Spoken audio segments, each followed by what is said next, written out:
Hola a todos, somos el grupo de la estación Bello Horizonte, a cargo pues de mi persona Ángel Villa, y mis dos compañeros Joan Cardoso y Andrés Ocampo.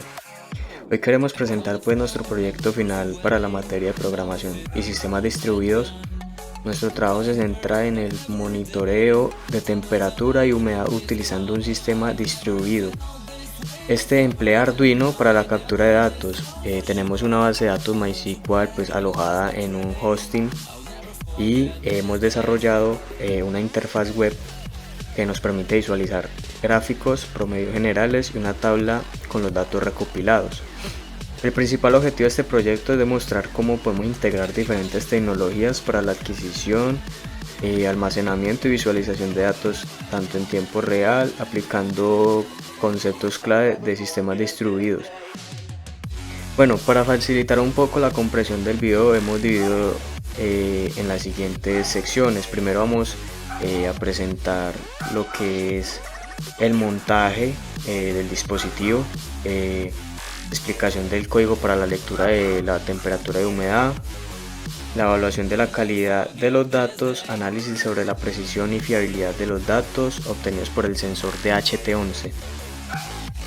Luego vamos a hacer una discusión sobre factores que afectan la consistencia, vamos a hacer la visualización de la interfaz y por último vamos a hacer unas simples conclusiones sobre los aprendizajes y retos que hemos encontrado.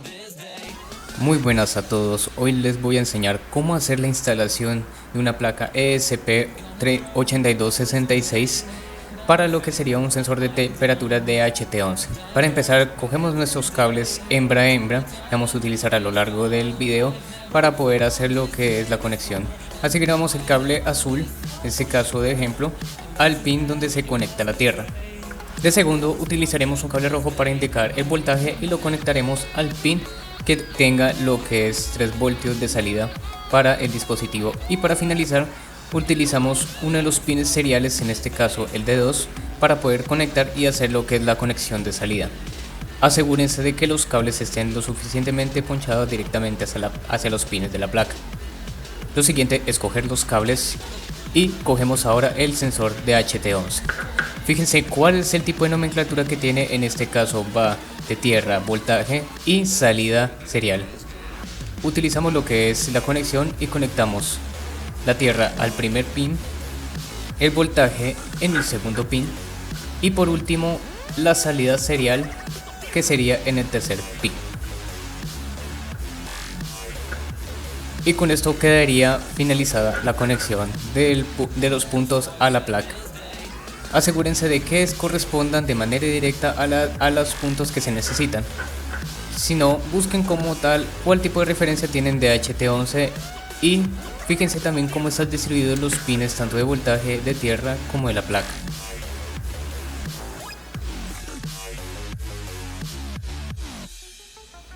Bien, una vez implementada toda la parte física y conectadas directamente al Arduino lo que son el sensor y los cables, vamos a empezar a hacer lo que sería la elaboración del código. En este caso ya tengo un prehecho de todo el código diseñado para que funcione tanto la placa como el sensor de HT11. Lo primero es tener lo que sería la configuración de la placa como tal, que sería con este tipo de placa Node MQ 1.0. Si no la tienes configurada, te recomiendo que veas en la descripción el blog donde se hace toda la configuración de la placa 8266 ESP.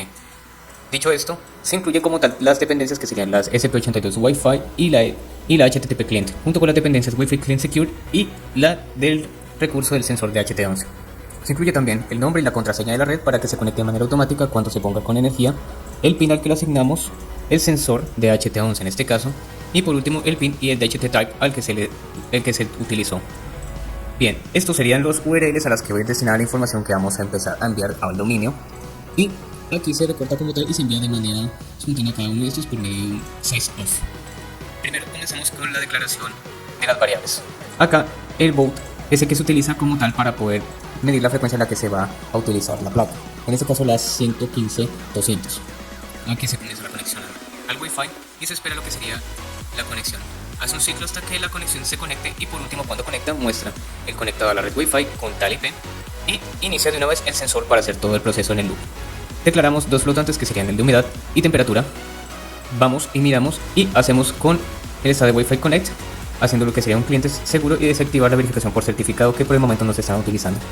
Hace la lectura de la humedad y la temperatura y hace la verificación de que si no hay temperatura o humedad y que la humedad no supere el 100% porque sería erróneo y la temperatura que no caiga sobre bajo 0 grados porque no tendría lógica. Hace un retorno al loop si en caso tal esto es verdadero y si no, imprime lo que sería la temperatura y la humedad correspondiente y las entrelaza en una cadena. Por último, hace el llamado a lo que sería a una URL y forma la URL con el servidor, la temperatura, la humedad y el nombre al que va a ir como tal, que puede ser el nombre de la estación que se ha hecho en el experimento. Por último, como tal, hace lo que sería un código de respuesta y si hay respuesta al servidor o no. Hace también un cooldown de un segundo para hacer la siguiente conexión a la otra estación y de este modo termina como tal el proceso de loop.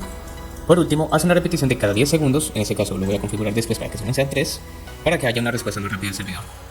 Y así, en este caso, como pueden ver, ya hemos hecho toda la implementación como tal y arriba puse lo que sería el ejemplo de un código Wi-Fi para poder hacer la implementación del sistema de la placa.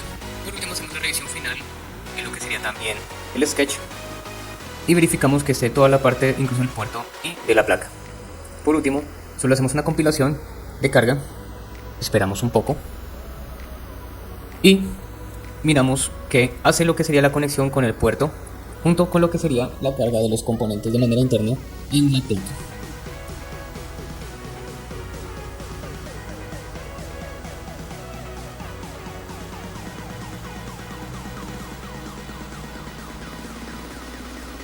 Una vez hecho esto, como verán ya ha terminado, abrimos lo que es la consola interna del Arduino y vemos que se está haciendo la conexión con la red Wi-Fi de manera exitosa.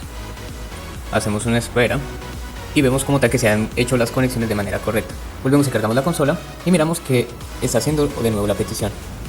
Ahora esperamos un poco, alrededor de los 8 segundos que se necesitan para que haga una nueva petición de la temperatura y la humedad del sensor de HT11 y vemos que otra vez lo vuelve a mandar a lo que serían las estaciones correspondientes. Y ya con esto estaría probado como tal el rendimiento de la placa. Bueno, antes de entrar a explicar lo que es la parte de la interfaz, el código y cómo funciona, primero hay que hacer una discusión sobre factores que afectan la consistencia en este tipo de sistemas. El primero es importante destacar que la temperatura ambiente es un factor crucial. Por ejemplo, si el sensor está ubicado en una zona con exposición directa al sol, pues simplemente los valores pueden no representar, ya que se saturaría un poco el sensor, entonces daría unos datos supremamente elevados que no serían posibles que sucedieran. Bueno, en estos casos no sabemos cómo está el cambio climático, pero sería muy extraño, la verdad. Segundo es que las interfaces eléctricas o de red también pueden afectar la transmisión de los datos hacia nuestra base de datos, porque imagínense si hay interrupciones en la conectividad, pues se pueden perder datos o generar inconsistencias, ya que los datos se van a estar enviando cada 5, cada 10 minutos, por decir así.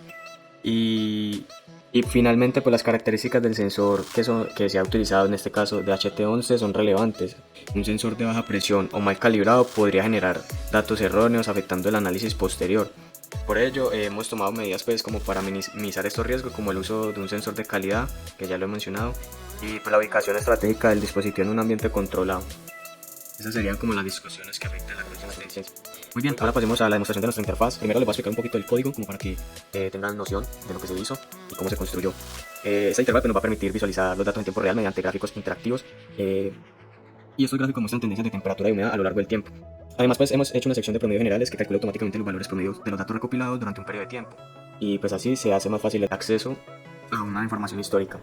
Ok, entonces para iniciar pues tenemos aquí una configuración a la conexión de bases de datos en la nube, gracias al profesor John Eider que nos facilitó este hosting. Tenemos datos pues acá un poco sensibles, pero bueno, aquí se hace la conexión a la base de datos. Hacemos un link para ver si la conexión es exitosa o falló en algún dato. En este caso tenemos las consultas para mostrar los datos que hemos obtenido, en este caso que vienen siendo los que se han enviado desde el Arduino a esta base de datos. Entonces tenemos un select from para obtener todos los datos y ejecutar esta query. Tenemos los cálculos de promedios generales con la función ABG para calcular el promedio de temperatura, ABG para calcular los promedios de humedad de la tabla. Tenemos una consulta para promedios por día, aquí simplemente seleccionamos la fecha. Esto le quita, porque tenemos en el campo de fecha un timestamp, entonces le quitamos simplemente la hora y dejamos el campo de día, mes y año. Aquí le agregamos los promedios de temperatura y humedad y los agrupamos por fecha. Aquí ejecutamos la query y ahora hacemos un array vacío para almacenar los datos de cada día, ¿cierto? Después en este while, en este bucle que vemos aquí, Es para recorrer cada fila de los resultados obtenidos con la consulta. Esto devuelve pues cada fila como un array, donde las claves de los nombres son fecha, ABG10 y ABG1, acá como los podemos ver en la consulta. Entonces básicamente esto es para usar las gráficas de Chart.js para que fueran un poco más interactivas, más dinámicas, y también usamos un data table para poder hacer el estilo más sencillo, sin tanto código CSS, y también para poder filtrar y buscar, y obviamente página, porque como van a estar mandando datos y datos, pues es imposible de scrollear, ya lo vamos a ver, es imposible scrollear tanto para ver miles y cientos de datos que hay, entonces es más fácil con página. Aquí en la consulta de promedio por mes, pues simplemente damos un date formato, o bueno, un format date, que de la fecha, del campo fecha, simplemente vamos a obtener el año y el mes, y a su vez vamos a tener la temperatura y la humedad. Tenemos un poquito de estilos, pues pusimos un icono en la pestaña del navegador, importamos los CDNs de Bootstrap y los de Data Table CSS. Hicimos un poquito de código CSS y aquí formamos nuestra estructura, nuestro esqueleto, ponemos un título. Tenemos dos cards en fila, uno para el promedio de temperatura, otro para el promedio de humedad. Aquí más abajo tenemos los gráficos. Tenemos un Canvas ID, que eso es extraído de la librería Chart.js. Entonces con esta ID es que se va a mostrar los datos que van a venir en esta variable, ¿cierto? Tenemos el data table con ID, su nombre, temperatura, humedad, fecha, y aquí lo recorremos directamente de la base de datos. Este HTML Special Chart es para escapar de ciertos caracteres especiales. Y por último hicimos un breve footer como para que sepan quiénes han realizado esta interfaz. Por último cerramos la conexión con nuestra base de datos. Ya terminamos de renderizar todo. Y aquí abajo ponemos los scripts, los CDNs también de jQuery, de Bootstrap, tenemos los scripts tanto de Chart.js como de Data Table. Y aquí se estiliza con un paginado el Data Table que hemos puesto arriba para renderizar los datos generales. Todos los registros, editamos el paginado, la búsqueda, ponemos el lenguaje de la tabla en español, podemos ver aquí el URL es spanish.json, que ya tenemos los datos para renderizarlos en los gráficos, que traemos ese array asociativo que nos ha devuelto la consulta arriba. Pues aquí ya hacemos un new chart, que es de Chart.js, y le vamos a pasar estos datos, ya este gráfico, lo vamos a renderizar como les mostré aquí en este ID de gráfica diaria. Ya le pasamos el tipo de gráfico que queremos, en este caso va a ser una dona, puede ser bars, y hay otros tipos pues, de gráficos, ¿cierto? Entonces ya ver, tenemos un custom en esta zona A, esta zona 2, corresponde al horizonte, tenemos aquí el icono de la pestaña del navegador, como ya había explicado, tenemos acá el título, tenemos aquí el promedio de temperatura y el promedio de humedad, en este caso 25.4 grados centígrados y humedad promedio de 75.6%. Como podemos ver los gráficos dinámicos, acá tenemos los promedios por día, que sería el 8 de noviembre, 9 de noviembre, 10 de noviembre, los podemos ir seleccionando para ver simplemente datos por día, los datos que queramos ver, de la temperatura promedio y su humedad promedio por día, su temperatura promedio y humedad promedio. Y así sucesivamente, lo mismo en el promedio del mes, tenemos la temperatura promedio en el mes de noviembre, que es en el mes que hemos estado trabajando, y tenemos la humedad promedio también en el mes de noviembre, que es el mes que se ha estado trabajando con el Arduino. Este apartado para mostrar ya sean 10, 25, 50 y 100 registros máximo en una misma página. ¿Por qué esto? Porque es importante, porque al haber tantos, como ustedes pueden ver aquí, si no estoy mal son 62.000 aproximadamente registros, ya que han estado pues como que enviando muchos datos desde el Arduino cada ciertos segundos. Entonces, pues, eso nos hace un poco ralentizar la página. Eso al cargar demasiados datos se va a saturar y no va a poder responder como se espera. Y pues va a ser incómodo para el usuario, ¿cierto?